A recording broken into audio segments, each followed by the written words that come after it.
It's finally insulation day. Big finally on that one.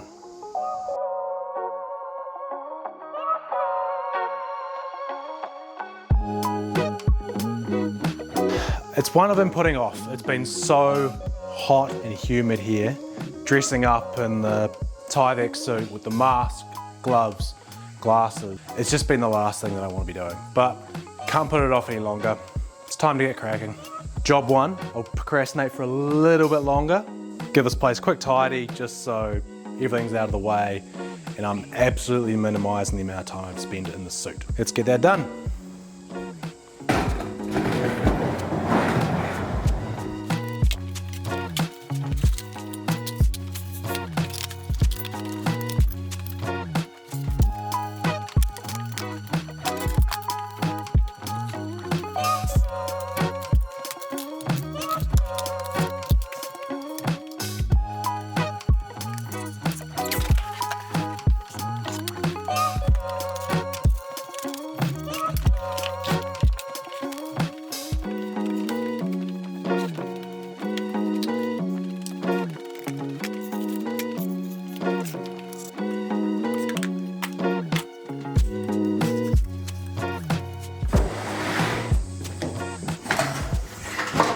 All right, job number two is to set up a bit of a working area. I was watching Scott Brown maybe, was it 8 weeks ago or something?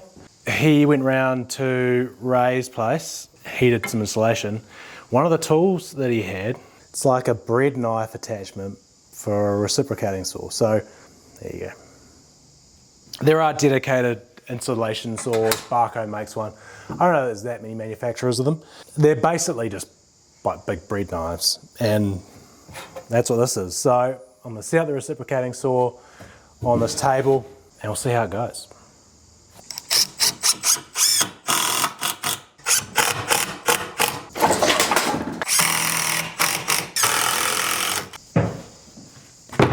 There was a couple of old, like, just crappy cupboards left here after the tenants moved out. This will be perfect to set up our little jig. There he is. Mark this out, 100, 200, maybe more regular, maybe like 50 mil graduations. But that way, I'm not reaching for my tape every 5 seconds. 600, 7, 8. This will probably be easy to demonstrate with actual installation, but like I say, I won't do as much of this explaining before I start touching the installation because I have to keep taking my mask off, glasses off. It's just going to get all in my face because of the heat as well. Humidity and heat make your pores open wider, so it means that you're more likely to get fiberglass in all your pores. And I'm a sucker for touching my face all the time while I'm working. Anyway, so these are 100, 200, 300, 400, 500. So let's say I wanted a cut a length of insulation to 500. I just need to line up the insulation with that line there. Bring this board over, sandwich it down so it's flush with that edge. 1 clamp, 2 clamp. Along comes the reciprocating saw, run it down that edge, boom. And then hopefully that'll make it pretty quick. All right, can't put it off anymore. Let's get dressed. When I come out of the bathroom dressed in the suit, it might be quite funny to have the Shania Twain do do do do do do do let's go girls thing.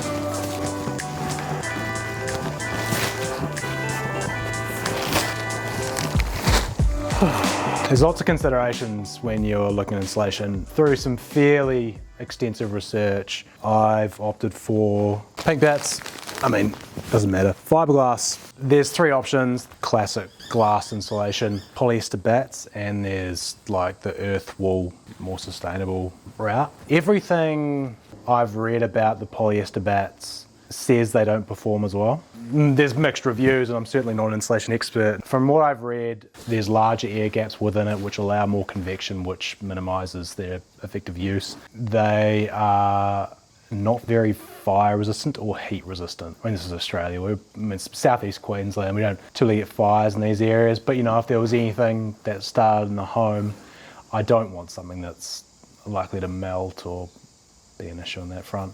The earth wool insulation and the fiberglass insulation was a real toss-up. Wool insulation probably would perform better in this scenario. Wool insulation's more tolerant with damp. You know, in a more humid environment or a retrofit where there's less airflow, wool's a great option because it can absorb up to 30% of its weight in water and still perform at its rating.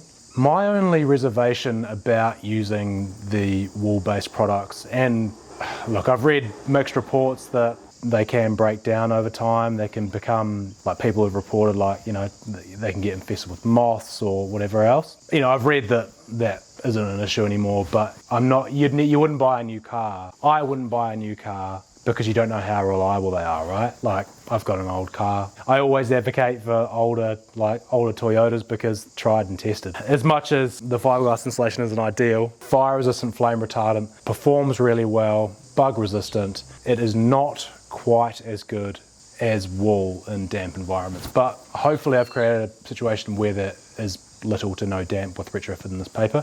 And the other thing is, wool bats, as far as I'm aware, the research that I've done, only come in 75mm. So my studs are 70. This is a 70mm product. The wool bats can be tolerant to compression more than fiberglass insulation. Again, I'm not an expert, but this is the choice I've made. The bonus of that is it's also cheaper than the wool. Right now, that's not an insignificant consideration. There it goes. That's what we're using. Unfortunately, it's worse to install. Everything else, the wool, within reason, you know, you can probably install it without any of this gear. Definitely the polyester stuff, you don't need any of this gear. For me, this is the choice today. Let me know in the comments what you did and why, or don't. One more thing. So all my studs are all over the shop. The gaps are sort of between 350 and 400. There was no appropriate bats that worked for this scenario. These bats are 1160 by 580, which means that rather than installing them vertically and ripping them down to length, so rather than them being 1160 long, ripping them down to 360 or 370 or whatever, I'm going to cut them all the other way. They'll be 580 long, which means I'll probably need to make 4 cuts per stud, which is, it's not ideal having to rip it or cut them into smaller pieces, but we'll work it out. There's lots of windows in this place, so I was going to have to cut short lengths that way anyway, so let's do it.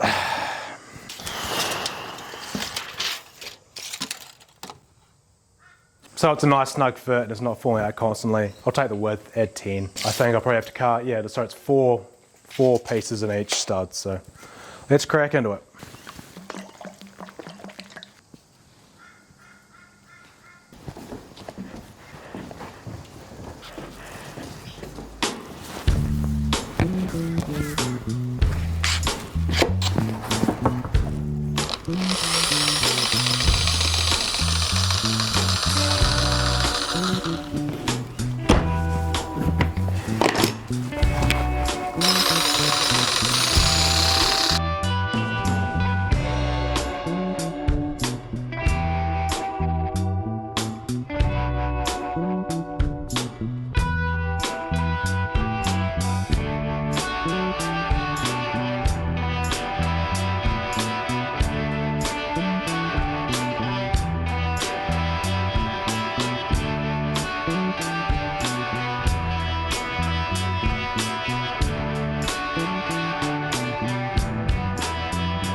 That'll do for today.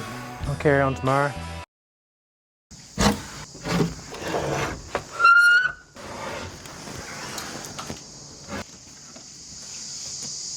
Hi, another day of insulation. It's not gonna be too much different today.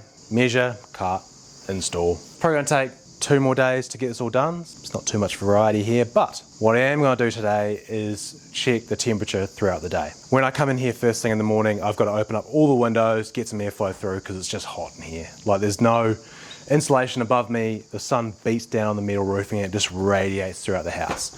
So it's gonna be very interesting to see how that temperature tracks throughout the day, like within the timing. And it's gonna be interesting to compare that to the temperature in the house once it's lined. Otherwise, enjoy.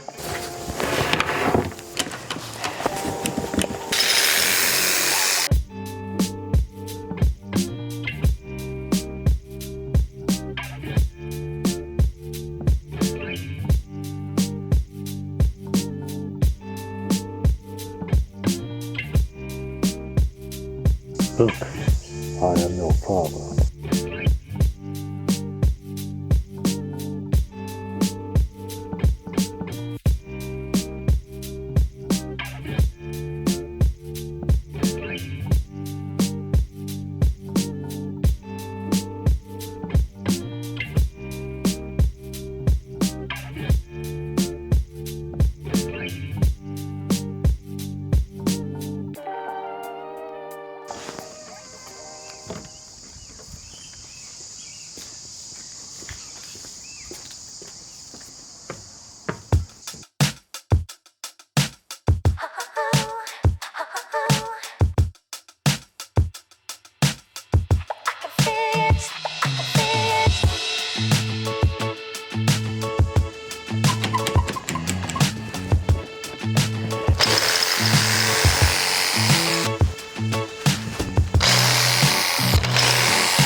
All done. Doing the bulk of it is pretty easy. It's once you've got those last, just just the tiny little infill bits. Whew. It's 36 degrees in here. Got up to 36.5 about an hour ago. I'm buggered. So all up to do a really good job. There's no gaps. 18 hours, maybe slightly less, maybe 15 hours with all the filming and mucking around. Not too bad. I'm going to have a shower. I've got nothing else to say. I'm wiped.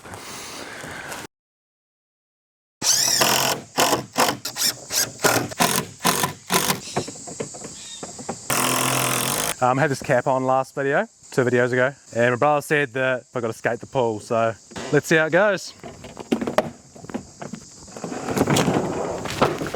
Oh, it's a long way. Oh, get bruised heels doing that.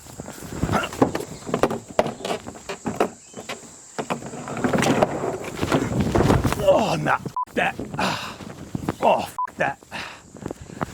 This is your fault, Hamish. On review of the footage, there was too much flex in my ramp, And I reckon I need it steeper so I've got more speed, because there was just no momentum there to get into that pool. But I've definitely bruised my heel, so thanks for that, Hamish. Work's gonna be fun next week. Oh man, no good.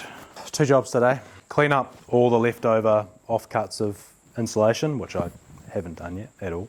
And the second job is plasterboard, doing measure plasterboard, so that's pretty straightforward.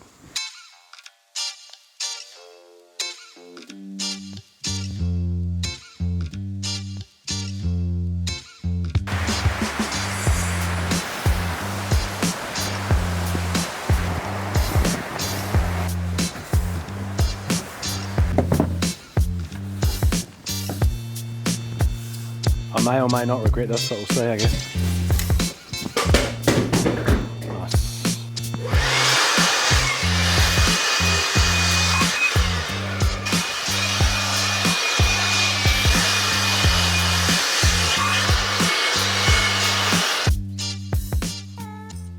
It's not the first belt I've made from leftover wiring, and it definitely won't be the last. I thought I'd speak quickly to what I've been using to cut the insulation. Reciprocating saw with this attachment. I showed you it at the start, but I've been using it for 3 days, and I can say without a doubt it's probably saved me 4 or 5 hours on this job. Typically, when I've done big jobs like this, I've just been using a Stanley knife and a level just to cut it. This is far superior. I know there are like insulation hand saws as well. I can't imagine them being faster than this. From what I've seen, they definitely aren't faster than this. The cuts are really clean. This thing is spectacularly cheap, like $23 for this attachment. It's probably cheaper than any other regular reciprocating saw blades you can buy. So I saw this on Scott Brown's video that I was talking about, and it just makes all the sense in the world. I'm sure the brand doesn't matter. Definitely, pick one up, for sure.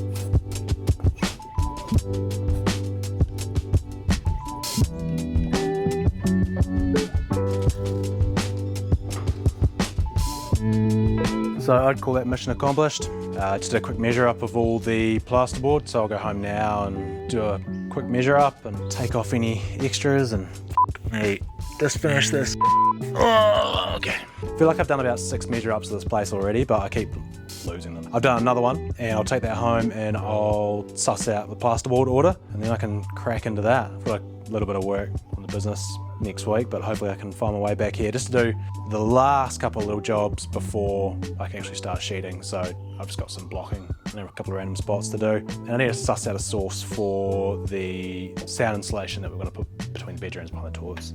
If I haven't already sussed it out by the time this video comes up, I'll be glad to listen to any recommendations.